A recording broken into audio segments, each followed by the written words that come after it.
Hey guys, welcome to Wrestling Daze and welcome to today's Raw review. We got so much to talk about. Let's get straight into it. I want to shout out Cameron Wrestling, who pointed out that you can see Liv and Finn Balor get out of a car in the background during the opening of the show. So as people were arriving, they show, I think it was Lyra, kind of making her way into the building. In the background, you could see Liv and Finn both get out of a car. Now, I don't think Liv is getting close to Finn from a relationship point of view, but the theory is that she might be looking to take Dominic away from Rhea. She might be looking to take Judgment Day away from Rhea. And obviously we know that at King and Queen of the Ring, she's looking to become the women's champion. She's looking to get that championship that Becky has got. And obviously that's a championship that Rhea had. So this is the Liv Morgan Revenge Tour. It seems like she's looking to take everything away from Rhea. Everything. So Buddy should probably keep an eye out, because Buddy Murphy might get a visit from Liv Morgan soon as well, because she really is looking to take everything from Rhea Ripley. So with that being said, we started with Sami. Sami came out, did a promo. It was a good promo. You can tell that they're really trying to build up this feud. And actually, this show did spend a lot of time focusing on Sami and Chad Gable and Alpha Academy. And it was quite interesting, right? So we started off with Sami. Out came Chad, right? Chad came out and he started going off on Alpha Academy, calling them losers. And there was big Otis chants at this point. People didn't seem to react when Maxxine was getting it. People didn't seem to react when Akira Tozawa was getting it. But people definitely reacted when Otis was getting it. So, free Otis sign in the crowds. And so here he was, look, this was Chad in his lovely robe, right? Someone in the chats of our live stream said that they felt that Chad Gable was channeling his inner Cobra Kai. So I think that the heel group tend to wear that kind of color scheme. So maybe there's some truth to that. I do like this top as well that Maxxine's got. It looks like it's melting, which I thought was kind of fun. So look at this. Chad Gable is a jerk. So there we go. That from WWE as well. So basically he was kicking off and Sami said, when are you guys going to stand up for yourself? And he said, look, I'm not going to worry about that. I'm ready for a match. You're ready for a match, Chad. It's already been advertised. Let's do it now. And so boom, we went into our first match. Now, I felt that Chad would win this because it doesn't really make sense him losing just before the Premium Live event. That, of course, coming up, King and Queen of the Ring. We're going to be seeing Bronson Reed. We're going to be seeing Chad Gable. We're going to be seeing Sami Zayn. Triple threat for the Intercontinental Championship. And Sami, at the start of the show, said the reason why he wanted to do a triple threat is because that way he can deal with two separate problems at the same time. I honestly don't know who leaves as Intercontinental Champion. I think it's quite interesting. I think you could go any which way. It'll probably be Sami retaining, but honestly, Sami could drop it because Money in the Bank's coming up, and that's in Canada, and I really don't mind Sami winning Money in the Bank. So just some food for thought. So we got our first match. This got a 95% good rating from the community. Maxxine had a moment where she was being told, hit Sami. So here's Maxxine. There you can see Chad distracting the ref. She doesn't hit Sami, right? And this upsets Chad. Chad ends up throwing Maxxine and Akira away from ringside. So they go walking off. Akira starts getting upset, right? But Otis is allowed to stay at ringside. So Otis stays, but Maxxine and Tozawa, they are gone. Then we get Otis actually getting involved and actually costing Sami. This was after he'd been slapped by Chad. So Chad slaps Otis. Otis then has got a choice. Obviously, he could walk away. He could attack Chad. or he could fall in line and do what was being requested. He does get involved. He does cost Sami the match, and Chad picks up the win. I think this was the right thing. I think that Chad needed to win this. I think that it makes him look like someone that can absolutely get the job done this weekend. But I don't know if he wins this weekend. And obviously it's planted a bigger question now of what next for Otis. Is he going to fall in line with Chad's? Or is he going to turn on Chad? It feels that it's going to turn on him, right? Because we do get another moment later in the show. So with that being said, and during this as well, this is when the QR code dropped. So that was a big distraction. I mean, that really did distract throughout the rest of the show. We were working on bits to do with the Nightbird QR code all throughout this thing. So they dropped it early. There was quite a bit to this QR codes. They dropped it early, and we really did kind of try and get our teeth into that. So yeah, this was a big one for the QR code, and it dropped during the first match. So, yeah, these two battling away. Otis makes his decision. He gets involved. And as we said, it is a victory for Chad Gable. After the match, Michael Cole talks about the QR code that had just interrupted. He spoke about the fact that he saw what happened on Twitch and about the therapist. Like, so he's aware of what's happening. And he was talking about it. And obviously, they only mentioned it, the commentary team, for the first time, I think, last week. That's the first time they had acknowledged it. And they acknowledge it again here. So this is when we found out as well that later it would be Shayna and Zoey versus Kayden and Katana versus Maxxine and Ivy versus Damage Control. Damage Control that's not Asuka and Kairi. It's actually Dakota and Kairi. We know that Asuka is out at the moment with a knee injury. The winner of this would earn a shot at the Women's Tag Team Championships. Obviously, current champions, Jade and Bianca. So the winners here would get that shot next. So that was going to be later in the show. This is backstage, and this obviously is Chad Gable. He was just going off on them, man. Just going off on them. I mean, he really is done with these guys. But he still seems to want Otis around.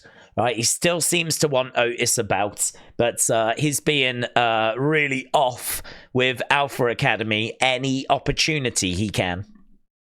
Right, then we went to, there was an attack backstage as well. Remember, I couldn't tell if it was Del Toro or Wilds, but one of them got attacked backstage. So LWO, I think it was Carlito that did it. I think Carlito revealed that he struck them before they could strike him.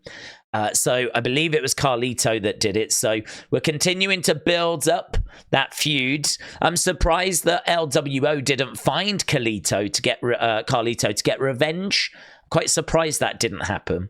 But we would see quite a bit of Carlito with Judgment Day throughout this show. Then we went to our next match. Bron Breakker, very frustrated. He came down to the ring looking like a badass. I think he wants a challenge, and he did not find one here. Instead, it was a jobber, Kale Dixon, right? Who I think is from NXT, but I'm not familiar with him. So he faces Kale Dixon. This got a good 88% score, right? So it was what it was. I think for a squash match, a jobber match, it was really good.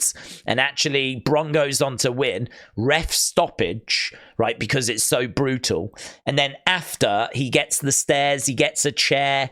He's just destroying this guy. We get officials coming down. Like, this was a squash match, a jobber match that was done right. It really made Bron look like a destructive force. So I love this.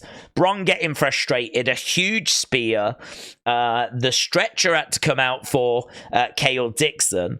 Bron starts going off on Adam Pearce. You know, he's upset at not being in King of the Ring. He's upset at not getting better challenges. So this was really, really interesting. So here you can see backstage Kale Dixon on the stretcher being sent off to hospital, and that's where he went.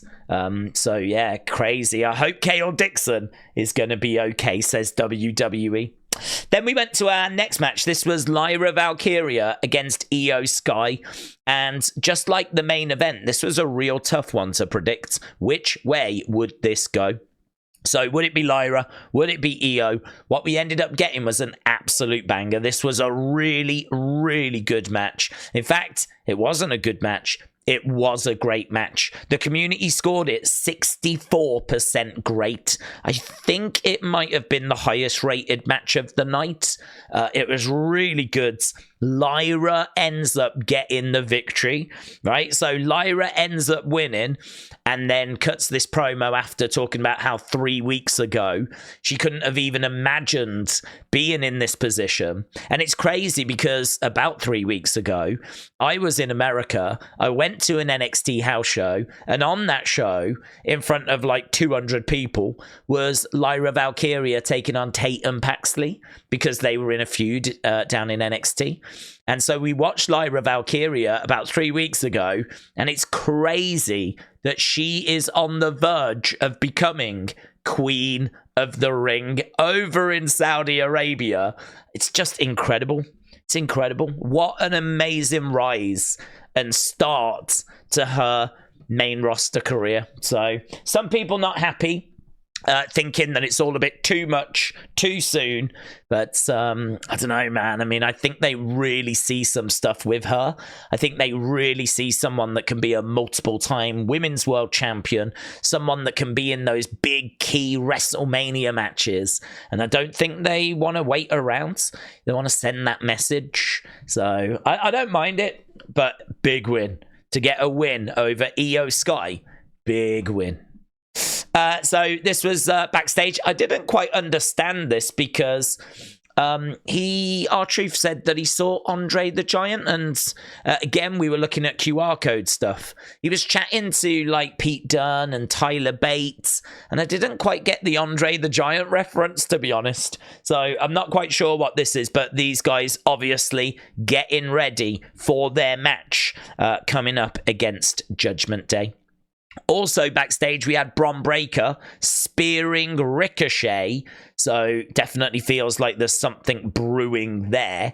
And we also got, so here was Ricochet talking with Ilya, and Ricochet ended up getting speared, as we said. Then we went on to a Gunther promo, which was filmed earlier in an empty arena, the arena that was empty. He was talking about the fact that he specializes in ruining people's hopes and dreams. And obviously he'd be facing Jey in the main event to determine who would go through to the King of the Ring final. So it was a good promo, that, actually. I really enjoyed that.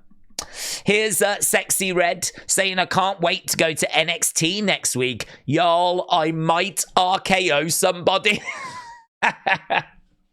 So, Sexy Red on NXT next week, apparently. Right, here we had the Judgment Day in the locker room. This was Damian Priest wishing them good luck. They had an opportunity at the tag titles. They were going to be taking on the Awesome Truth. And yeah, this was basically Carlito was trying to get closer with Damian. He said, look, what you did last week, that allows you to be here this week, but you better keep earning your place, basically. You better keep earning your keep. So if you want to keep hanging with us, you better keep contributing. So that's the agreement. And then I think Carlito tried to talk to Damian about the Knicks, and Damian was just not interested. It's very much a business relationship that they have. So there we go. Then we got something to do with Baron Corbin doing bowling, which I didn't quite understand. And then we got to this. So this was Zoey Stark and Shayna Baszler.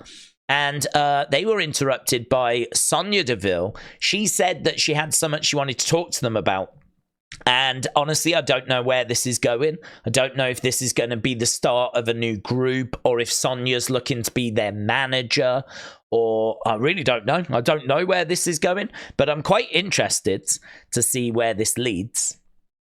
Then what we got, of course, was the match Awesome Truth taking on Judgment Day. This was Finn Balor and JD McDonough.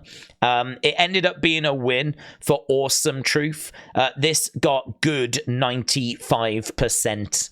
Carlito did come down and try to assist. He did try to help. Because there was a moment where I think it was Finn that was being pinned, and Carlito grabbed his leg, put it on the rope, and prevented the loss, but he couldn't ultimately prevent the loss. But Carlito definitely trying to help. Then afterwards, they were all beating up on Awesome Truth, and Braun Strowman came out. Braun Strowman helping the Awesome Truth. So Judgment Day got a little bit of a Braun Strowman problem by the looks of it. Backstage, we had Becky offering some words to Lyra. Lyra winning earlier in the night. This is when Liv Morgan would arrive, and she would slap Lyra really hard. Really hard. So Liv properly turning heel, and we would build towards a Becky Lynch segment next. Then we got this moment, which was really interesting. This was Sami backstage, and he was interrupted by Otis. And Otis said, look, I just want to say I'm sorry. It seems like Otis did what he did because he really didn't see any other option. So him costing Sami in the opening match, it seems like he's feeling some real guilt about that. And it really does feel like Otis may turn on Chad at King and Queen of the Ring. So that was really interesting. Really interesting. So we got quite a bit here. We got Otis confronting Sami and saying that he was sorry. We got Liv attacking Lyra backstage. Liv called Becky selfish when we went to the ring. So Becky was in the ring. She was chatting away. Liv interrupted, calling her selfish. And this segment, not brilliant. You can tell that Liv is still not comfortable on the microphone. Like, I think she's really trying, but when you compare her skills to Becky and ring, you can just see that they're like chalk and cheese. They're just not on the same level. So I did see a bit of criticism about that. Obviously, we're building towards a match, and Becky was like, let's go. Liv went to get in the ring. She jumped back down. She's like, listen, I've got a title opportunity not that far away. We'll wait for that. So yeah, this segment didn't really go anywhere, to be honest. It probably didn't need to, because we know that we're getting this match at King and Queen of the Ring. Backstage, we got a little moment with the Judgment Day where Damian said they need to get back on track. Right. Also, we got this moment where Karrion bumped into Xavier backstage, and what he said to him was, there's always more time to turn things around. You might remember that Karrion spoke to Kofi last week, and it was a bit cryptic. This week, he spoke to Xavier, and it was a bit cryptic. So a bit like WWE here going, I don't know where this is going either. Doesn't feel room to bring Kofi and Xavier into the Final Testament. They've already got a tag team in Authors of Pain.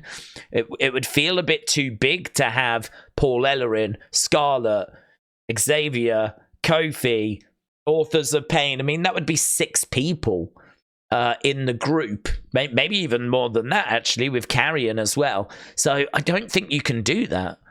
So are they going to be victims for the Authors of Pain? I feel like that's more likely where we're going. So we got that, and it was a bit cryptic. Then we moved on to our next match. This was the women's tag opportunity, the Fatal 4-Way, Damage Control against Shayna and Zoey, against Kayden and Katana, against Ivy and Maxxine. Lights seemed to flicker at the start of this. Don't know if it was just a technical glitch. but the lights did go down and then come back on again. So people were saying it might be as they were trying to dim the crowd lights down. I don't know, but they did flicker at this point. This match, 84% goods. Maxxine is the one that got pinned. And what I would say is it's quite interesting because we do see later Chad talking to the Creed brothers, having a good laugh with them. And he did say last week to Ivy, I don't know why you waste your time with Taylor not so swift over here, pointing to Maxxine. So I do wonder and look at this, waiting to see if Ivy's going to turn on Maxxine. The general consensus is we're going to get Chad, we're going to get the Creed brothers, we're going to get Ivy Nile, and that's going to be a new group. That's the general consensus. But I don't know if that's like where we're going. I think it is, but I don't know when we do that. Probably this weekend at King and Queen of the Ring. If Otis turns on Chad, then maybe next Monday we'll get some real development. So yeah, very interesting. Backstage, we also got Ludwig talking about Sheamus, and we got Drew talking about Damian. He said at WrestleMania, I beat a real champion, and he was kind of sending a warning to Damian, implying that he's not a real champion, and he'll be losing that championship very soon. So yes, we got this. There's Bron. Here's the Drew moment where he was saying, like, you know, I've been brought all the way here. I'm not even on the show. Well, you know, I'm not going to waste my time. I'm going to take this moment now. And so he started doing a bit of a promo. Oh, here we go. Look, there's Chad with the Creeds chatting away to them. He then turned to Otis and asked Otis where he had been. Otis said he had just been to apologize to Sami. And Chad said, good, getting in his head just before King and Queen of the Ring. But I don't think that's why he did it. I think he is genuinely sorry. And we are expecting Otis to turn on Chad and stand up for himself, basically do the right thing. Backstage, Livy better be prepared to do what she's never done before, because the man is coming for a fight at King and Queen of the Ring. So hard to know who's going to win that, you know. I really don't know if they're going to go with Becky or if they're going to go with Liv. I really don't know which way they're going to go with that. Here's everything you need to know ahead of King and Queen of the Ring this Saturday. We will be live for that on the Wrestling Daze channel, of course. And then we got to this bit. So Jey Uso was seen backstage cutting a bit of a promo. He walks through Gorilla, goes to the ring, and it's time for the main event. Here we go. Look, Sonya Deville, she's back. Who do you think's going to win? 53% said Gunther, 46% said Jey Uso. So it's all about King of the Ring, and we got this match. There was no interruption or anything. It is a win for Gunther. Gunther wins. I was really pleased. I like Jey. I haven't got an issue with Jey, but if I have to choose between him and Gunther, I know which one I'm going for. I'm a bigger Gunther fan than I am Jey Uso fan. I like Jey Uso. I like him with Jimmy. I like the Usos. So when it comes to like a solo star, I've been watching Gunther for years and years and years, and I'm a big fan. I was a fan of him in NXT UK. I was a fan of him in NXT. I'd even seen a few bits when he was not even with WWE. So, yeah, I know which way I wanted to go. So I was really pleased about this, but I know not everyone will be. This got a 63% great rating. And I think this guarantees that Randy Orton wins on Friday, because I can't see us doing Gunther versus Tama Tonga, but Gunther versus Randy Orton, I can see that. Lyra, a little bit tricky, because you could do Lyra Nia Jax, or you could do Lyra Bianca Belair. So I do think, though, the fact that Bianca has said that she's got a knee injury and she's been complaining about that, that might be what costs her on Friday. It might be that the knee buckles and we end up getting Lyra, Nia, Gunther, Randy. So that's what I think. That's what I'm going to predict for the final. And I'm really looking forward to it, man. I'm really looking forward to it. Here's Carrion. He said, everything and anything, every day is a new day for us all. You'll see. So it seems like there's a lot of confusion here. And there's Carrion saying, listen, you'll see. You'll see. Every day is a new day for us all. After defeating Judgment Day once again to retain their titles, the Awesome Truth states they will continue to elevate those titles. I'm going to set him up on my shelf with the rest of my Funko Pop collection. So that must be Braun talking about JD McDonough. Drew McIntyre says, you can't silence me. I'll use all my platforms to talk. It doesn't matter if it's in front of 15,000 or just backstage or in my car. So it looks like we've got a 2-minute 20 Drew McIntyre promo there. What a night for Gunther. Zoey and Shayna have zero interest in the clickbait from Raw. Not sure what that's in reference to, but that's everything on the WWE Twitter account. I thought this was good. I thought this was solid. There was definitely details which were easy to miss this week, and certainly with that QR code that was so rich, so full of content. It was really difficult, like, keeping an eye on the show and balancing that as well. I still really enjoyed this. I don't think there was many OMG moments, just lots of little things that were progressing. So I'm going to say that this is about a 7 to a 7.25. I liked it. I mean, this is a show that I thought was solid. I was entertained. A perfectly acceptable show, really. Some really 2 matches with great ratings. Love that. Love that. Probably could have done with like a really big promo. I mean, didn't really get one apart from Becky, and she didn't really have much to say. Liv came out, and I thought her promo was so-so. There was a lot of backstage stuff, obviously, that got said. Sami did some talking. He didn't really have much to say. Chad Gable's entertaining. I like him laying into Alpha Academy. So, yeah, no OMG moments apart from maybe Lyra getting past Iyo. But, yeah, it was a good show. Solid show. 7.25, somewhere around that ballpark. Let me know your thoughts down in the comments below. Hope you enjoyed this week's Raw. Don't forget, if you haven't seen already, we did a Nightbird video. That's on the Wrestling Days channel. And, yeah, just appreciate the support. And, obviously, we will be back on the Wrestling Days channel later today for NXT. Thanks for watching. Bye for now.